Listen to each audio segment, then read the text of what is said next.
Good day, everybody, and thank you for tuning in today. My name is Todd Standing. I am the man who takes people out into the field and has them either live interact with their eyewitness of Sasquatch. I am going to go through some footage today. This is some stuff that's been in my movie, but you haven't seen it all, you haven't heard it all. There's so many more layers to what's going on here. So many times people say, how come you don't put cameras out? How come there's not game cameras around the apples? Why not? Because I've already filmed that. Did you watch my documentary? There are clear shots of a Sasquatch taking apples while I was filming, and so many more layers to what's going on here. I need your help in this video. The Sasquatch tests my mettle, push me. I learned so much from this experience. You've seen it in my documentary, and we're going to go through it in detail to give you more layers to help you understand all the stuff that's going on here. How spectacular, how amazing the Sasquatch are. People have asked me if I've ever talked to you. Yeah, the day they took apples from me. They are communicating with me, they are pushing me, they are teaching me things, they're building a relationship with me, which is why this happened years and years ago. This was way back in, I remember what year this was, like 2016, 2015. It was a long, long time ago. And we built an incredible relationship that day. Things have gone amazing since then. And to my expeditioners and my colleagues get excited because I was filming them, walking around with the camera, and they were tolerating it. They were allowing me to work the camera as they were interacting with me. And there's obviously equipment malfunctions, mistakes that I made, but the goal is, for all of us, the goal right now is to go out and get the most incredible piece of footage anybody's ever seen. We can do that, and here's a day I was out filming them, walking towards them as they were communicating to me, standing beside them as they were taking apples from me. So let's have a look at this footage. Let's go through a whole bunch of stuff and learn from this incredible, amazing experience this day, because we need to get better. We are going to get better. We need this discovery to precipitate, and this is the year that we're going to go fight and work for it, because we're getting better results than ever before, and it's time. So have a look, and I'd appreciate your opinion in the comments below. Let's get into it. Masters of civilization, my people, sure could learn a lot from the masters of the wilderness, which is who they are. There's no way that you got sight of a Sasquatch in those areas with those tree breaks, with those tracks, getting those apples taken, with those sounds, all these things.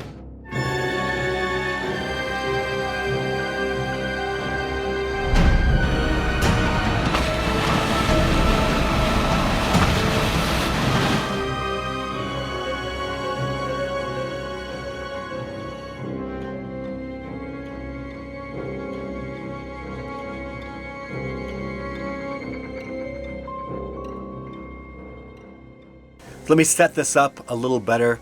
Remember, you gotta understand, I could literally write a book on all the things that are happening, all that happened pre, everything that happened post this. There are layers and layers and layers to this. Let me just give you the best rundown that I can give you. So what I've learned now is, what I think they do is that when you're in their area, when you come into the region, when you infiltrate their home hunting area, their home habitat, as I am in the video that follows, in their home habitat, like way past, at the very fringe of their hunting area and into their actual home spot where you don't invade and you don't go. So I'm in this particular spot, and what I am firmly convinced they do now is, there are multiple individuals that come around me from time to time, but they always leave one guy to watch me. And this one guy that's watching me keeps his distance, keeps an eye on me, because I am a potential threat, am I not? I mean, I'm an invader in their land, kind of. But I'm also trying to become one with the troop. I'm also trying to get acceptance in the troop, the way Dian Fossey, Jane Goodall, and Broody Gattagus all do. So nothing is black and white. It's not black and white. Even for this discovery process, I can say with some confidence, I don't know that any human being has ever done this, ever, at this level. And more specifically, let's say, and that's probably not true. I know people have done this, but what I do is different. What I'm doing is different. Where I'm doing it's different. Who I am is different. That's what I'm saying to that. And the other thing is, with this troop, has any human being, with this particular troop, with this wild bunch, has any human being ever done this? And of course I would absolutely say not. These guys are out in the hella middle of nowhere. There are not people around there. People don't even acknowledge the existence of this species. So there's really, what's happening here, the Sasquatch have an individual around me, then they come interact with me, and then And then the changes that are going on in the earth, guys. The immense changes. There is not so much wilderness anymore. Every year, like in the lifetime of a Sasquatch, they'll see how it used to be, you know, a 2-hour journey to get to where men were, and now it's 30 minutes. They see the encroachment. They see the new airplanes coming over. They see the new highways being built. They see the encroachment. They see people. They watch them all the time. They are watchers of us, guys. I have to do a whole video about how these predators, these top predators that watch the elk, watch the wolves, watch the bears and deer, watch everything, that know they're the top apex species, are always watching.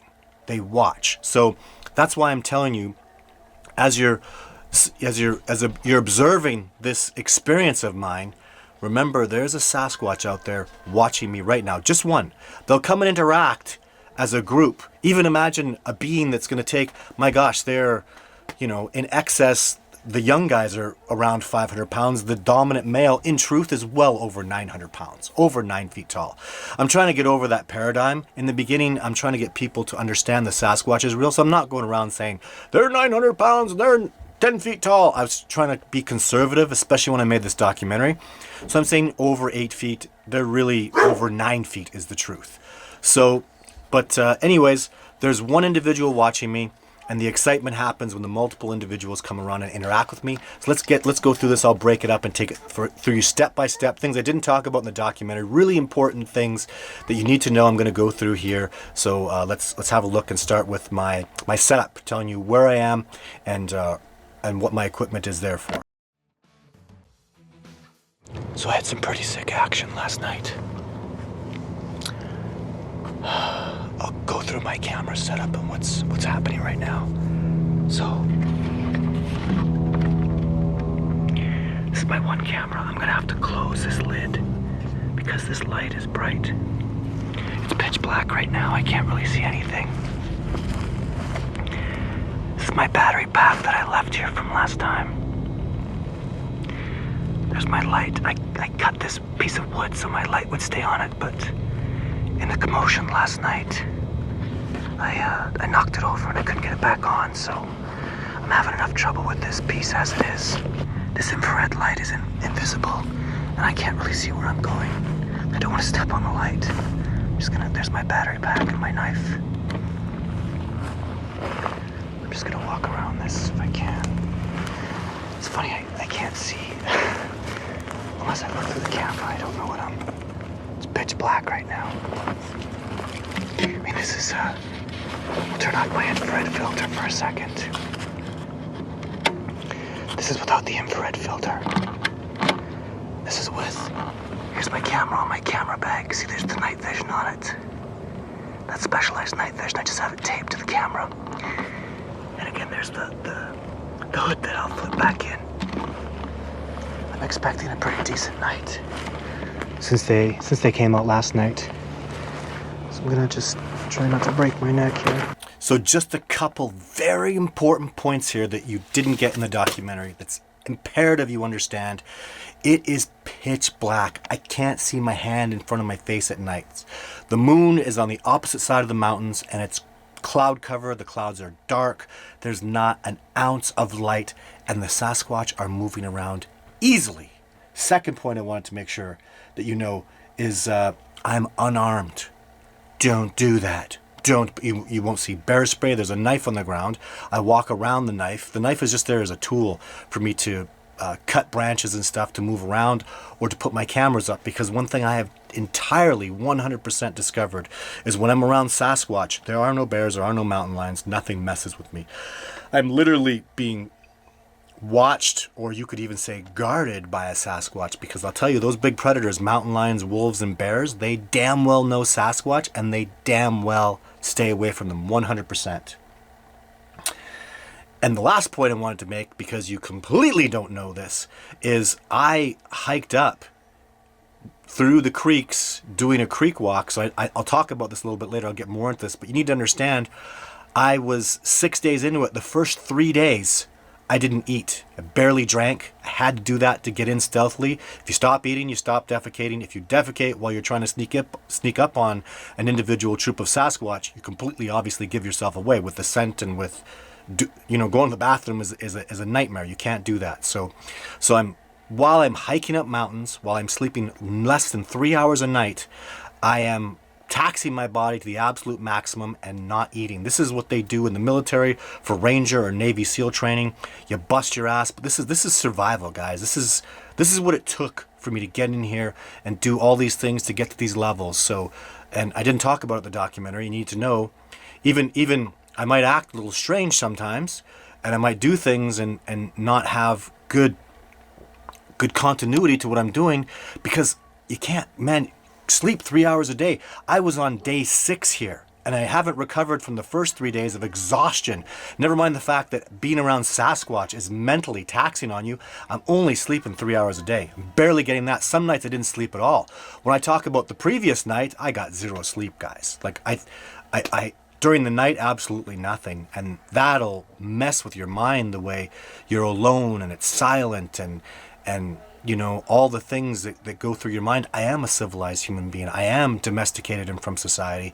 And this does take a toll on your mind and your body, and it changes you in really, really unique ways that ended up ultimately being very positive for me and helping me move forward with this discovery process. It's funny, I'm gonna get lost going 20 yards. So there's the apples. So I've got 3 apples up there, and actually there's a bag right there. Anyways, those are the apples. They're approaching from up there in the mountain. I'm freaking tired, and I'm not thinking well. I'm just completely exhausted. I feel totally, entirely, pathetically weak. And oh my God, last night was crazy.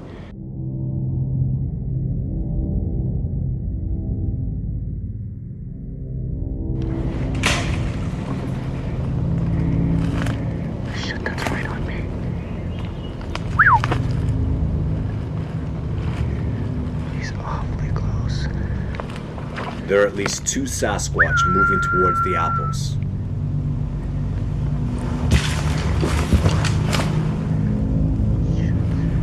I make the mistake of moving towards these 2 creatures, which ultimately pushes them away.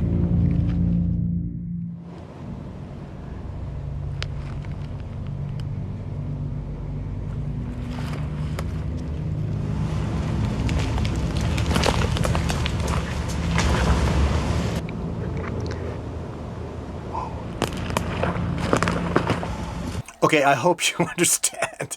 Those were huge branches being busted, guys. And they were walking towards me, intimidating me, trying to test my mettle. They know that I'm out there to interact with them, to meet them, to facilitate this discovery. And they're testing my mettle, and I'm passing. You see me step forward? Like that is, and believe me, I'm terrified. Like, it's freaking terrifying. But I've been through so much. I've been out there so many times. I've gone out there and failed. I've gone out there, went home sucking my thumb, terrified. And then I had to think about it. Do I really want to do this? Am I going to commit to this? Am I going to make this investment in time and energy and sacrifice to get back out there? And that's why I am walking forward and I am pushing forward. But it's so important that I do that, because these guys are testing my mettle and I'm passing. So you must understand that. And again, let's go back to, it's pitch freaking black. And they're moving around, charging at me. They're maneuvering through the wilderness silently. When they're making those sounds, they're doing that on purpose. They're literally like bashing trees like a gorilla, smashing, banging towards me. They're doing that on purpose. They could literally make no sound and sneak up on me because they do that. Another big mistake, big problem with this is, in the day, you'll hear me talk about I found 2 sets of tracks, but what was ridiculous and preposterous is I was only looking for tracks at maybe 130 degrees. I was only looking for those 2 individuals' tracks. I wasn't really expanding, and I wasn't looking 180 degrees behind me, which I've now discovered there's always a couple Sasquatch behind you. When they're making you look forward, that's because those are the ones that are to be worried about. Those are the ones that are in your face just saying, look over. They're literally going, look over here, look over here, look them over here, look them over there. Look, but don't worry about what's behind you or what's on each side of you.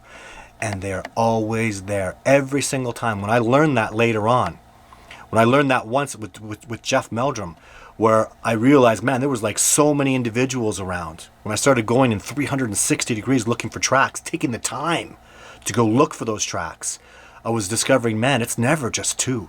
It's never just 3. Sometimes there's 5.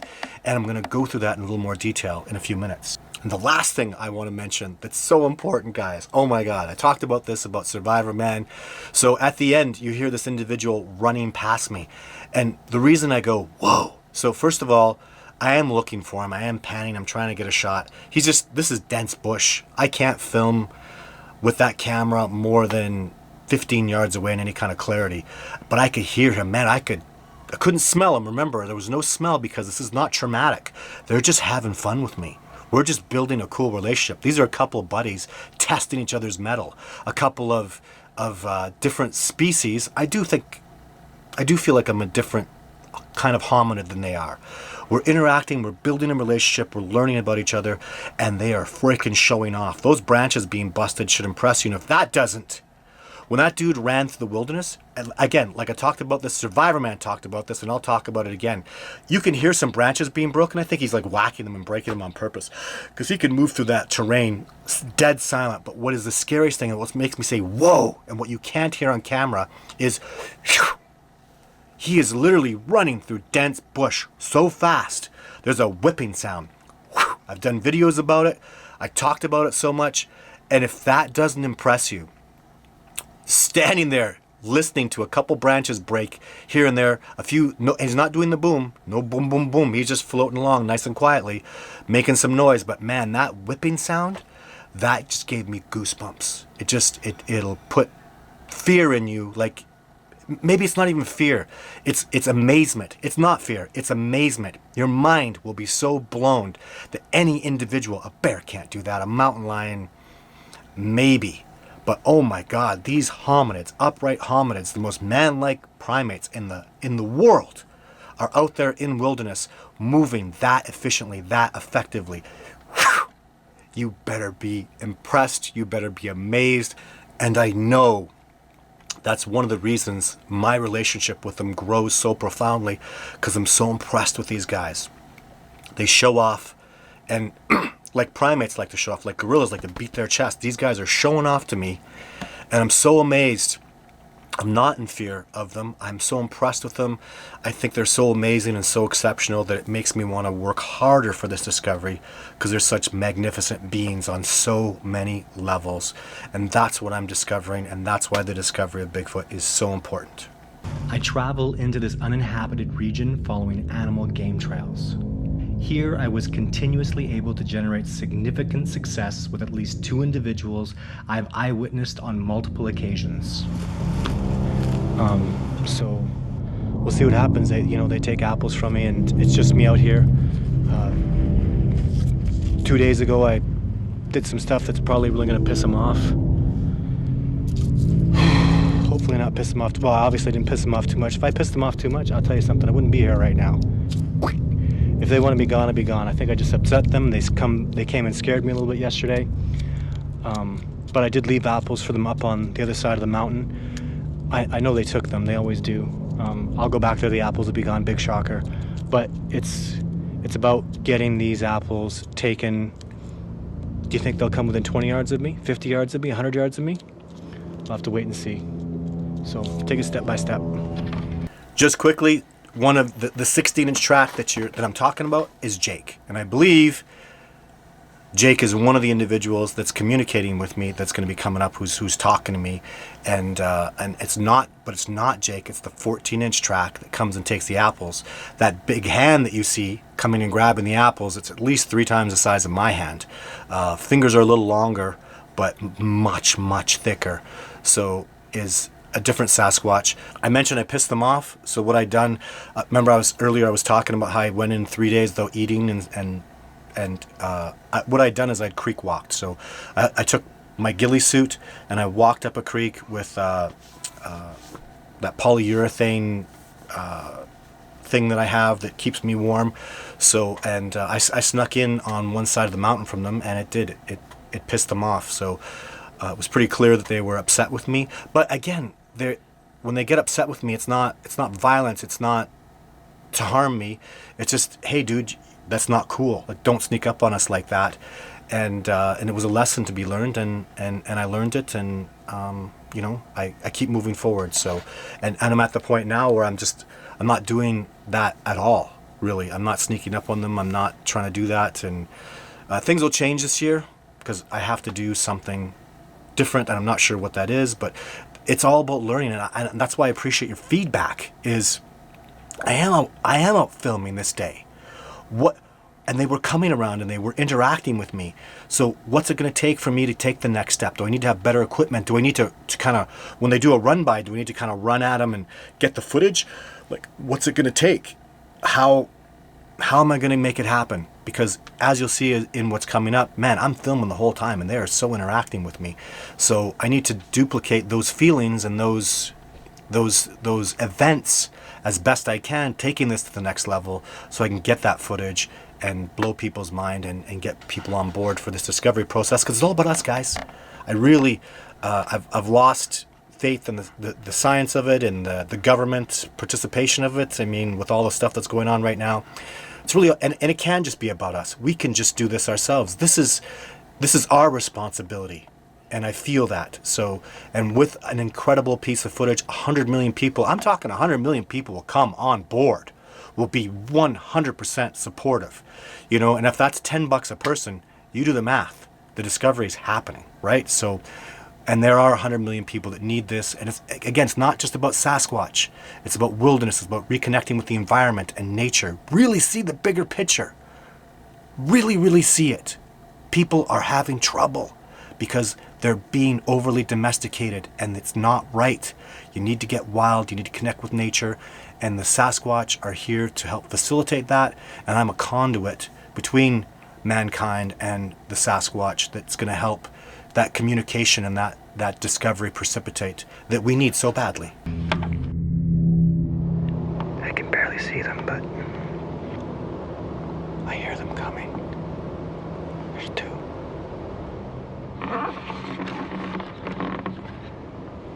One over here. One over there. No doubt about it.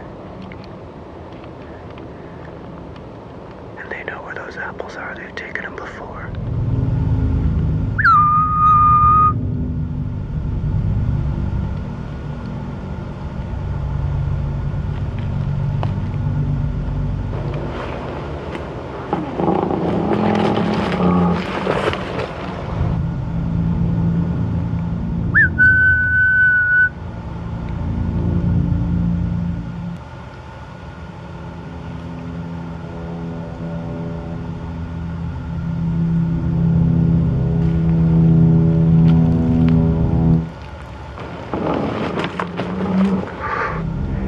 There, big guy. Apples. It's Todd. Okay, like I said. Wow. There's one here. And I can hear one over here. No doubt about it. And he's 20 yards from the apples. I'm gonna back off a little bit here. Easy, big fella.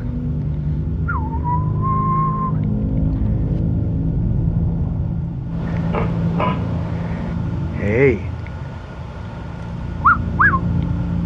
I'm just giving him some space, because if he goes there, I'll...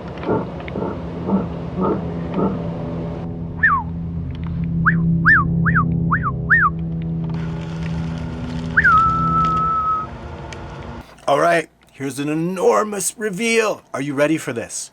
So, that first call, so it's Jake talking to me right now. This is my buddy, and I tell you, the energy that I'm feeling right now, the connectivity between me and this individual is powerful. I feel him. And he is clearly letting me know he was there. And the other Sasquatch, the smaller one, the 14-inch track, is clearly letting me know that he's there. And this is where you better hold on tight. This is where I make some bold statements. But this is me talking from the heart, I'm telling you. The first time he talks to me, he's saying, hey, hi, I'm here. And man, that's a nice growl. I've heard gorillas growl like that when I go to give them carrots and treats and stuff. And Jake is just like that. It might sound scary, but it's not. It's a it's a 16-inch track. It's my bro Jake that I just have such love for. Like, I just treasure that individual. He was such a friend of mine. We had such an incredible relationship. So the first time he talks, he's saying hi. The second time he talks with his grunt, he's saying, keep your attention over here. Keep looking over here. Keep your mind this way. Stay focused with me. Stay in the moment. And then you hear him go, ruh, ruh, like make two grunting sounds. And this is where I'm theorizing, but this is what my heart tells me. And this is important, guys. He's telling me, you see the two? There's two of us. Wah, wah, two of us. And then he grunts 6 times. Hold on to your socks.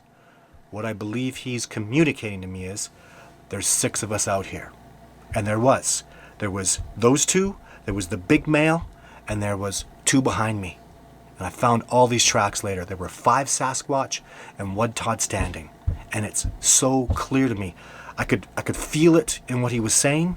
I could just, it was being communicated to me non-verbally.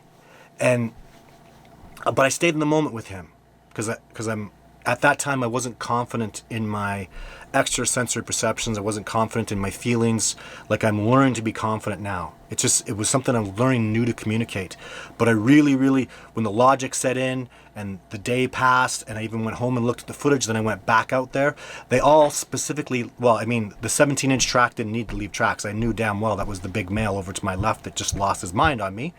And of course I knew those 2 were there, but the other 2 that were behind me, I believe Jane was one of them, and then another older shaman Sasquatch. They were all these individuals there. There were 5 Sasquatch there and 1 Todd Standing. And I'd love to hear your comments on what you think about that, because if I'm right, that is a level of intelligence. That is impressive. That is a level of communication that is so amazing. And if this ever happens to you, on so many levels, if it ever happens to you with your dog, with your cat, with your bird, with your family members, really get into that feeling. Feel it, guys. Feel what's being told there. Feel the situation. Even with your enemy, with your adversary, with someone who's out versus you. Really learn to trust your, isn't that instinct they call it? Isn't that what makes a great detective? Yes. Isn't that what makes a great tracker, a great woodsman, a great anything, a great stockbroker? The guy ultimately follows his instincts. And what do we, isn't that another word for your extrasensory perception? Your feelings?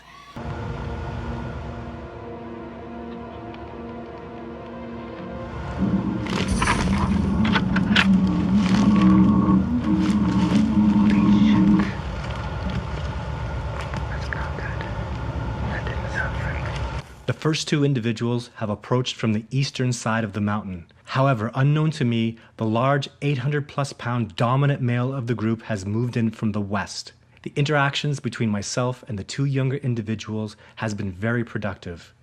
Unfortunately, I've never been able to say the same when the big male comes around. He is always profoundly aggressive. For obvious reasons, all my attention becomes focused on him.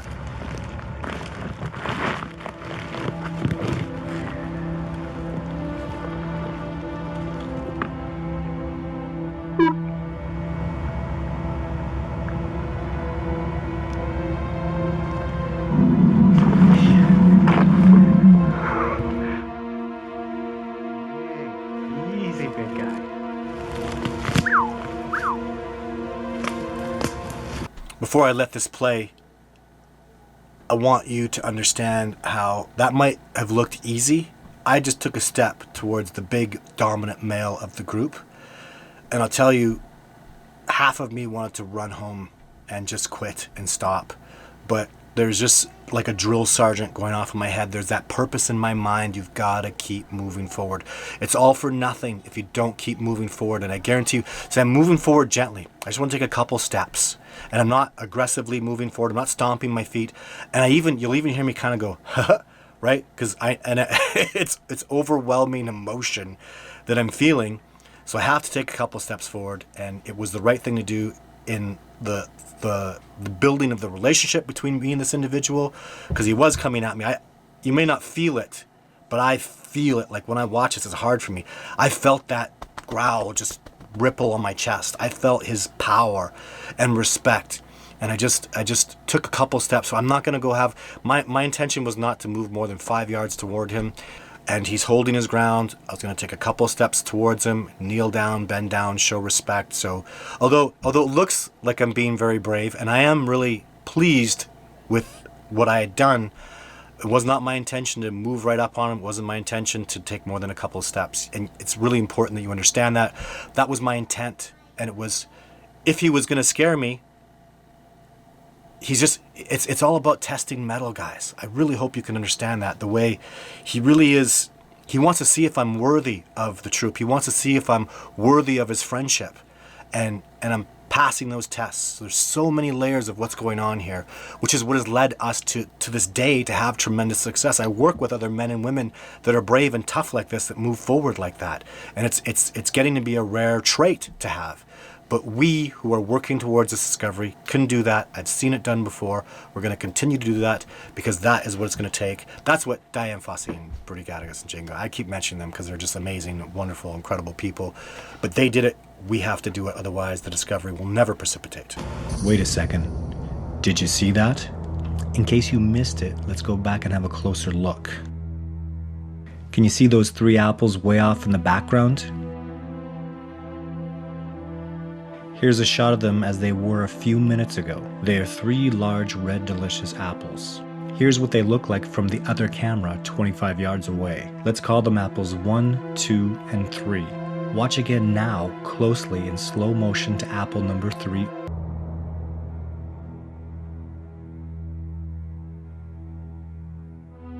Did you see that? Have a closer look. Where apple 3 once was is now a black, empty space. If you watch it again in slow motion, you can actually see it removed.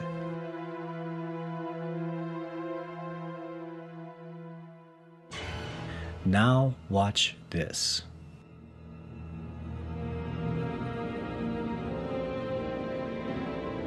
That's 3. At this moment, I have no idea those apples are being taken.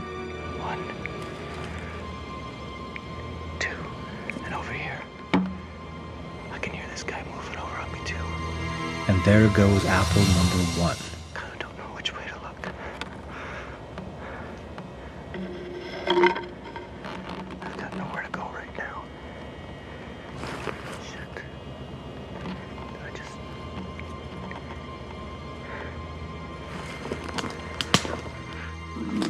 Shit.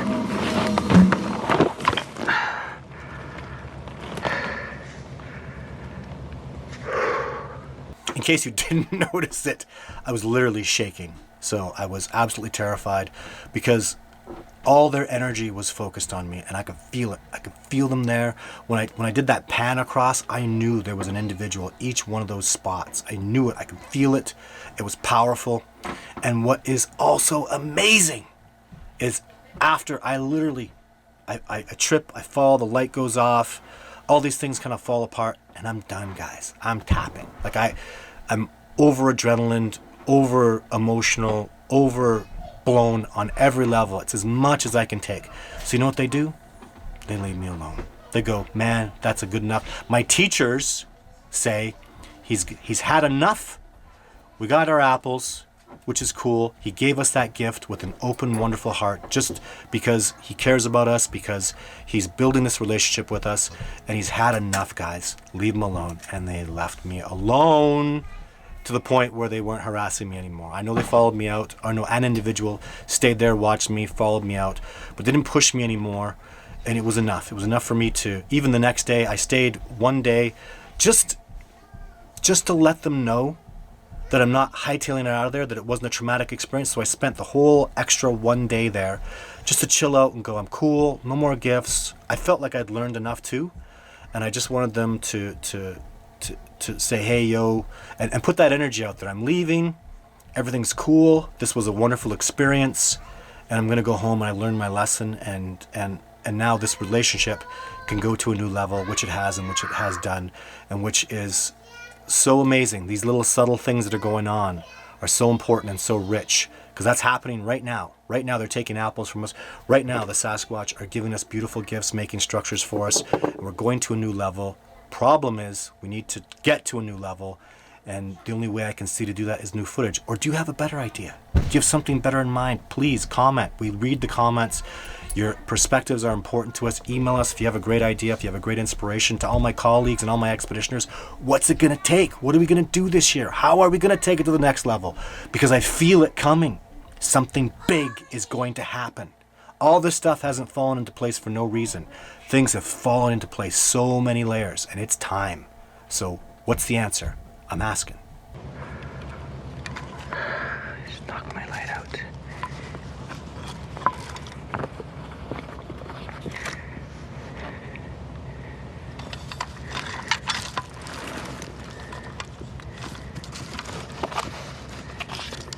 Fucking wrecked my light. Shit.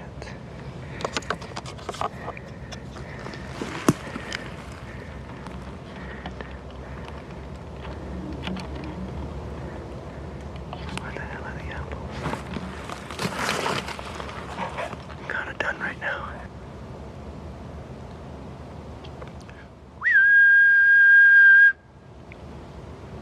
These guys are like bloody ninjas. He could be 20 meters away from me. Or he could be gone.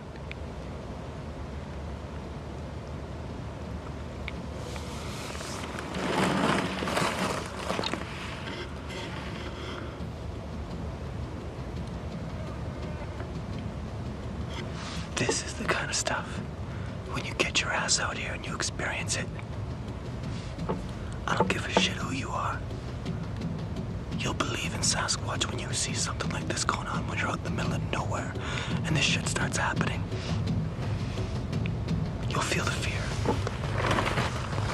And that was put in for dramatic purposes. It was dramatic at the time. It's not about the fear, it's about the connection, it's about the amazement, it's about the mind-blowing experience and the way it changes you in your soul and your heart, and you grow in such a wonderful, positive way. And that's what I took away from this situation. Having myself been tested, having the relationship growing in such a beautiful, brilliant way. Thank you so much for tuning into my Sasquatch Sunday video. I don't think I have to say anything more about that for now. Throwback Thursdays are coming up. I'm live every Wednesday. I'm loving this YouTube. I'm loving the support you guys are giving me. My website is discoveringbigfoot.org. Until next time, take care of yourselves, and I'll talk to you then.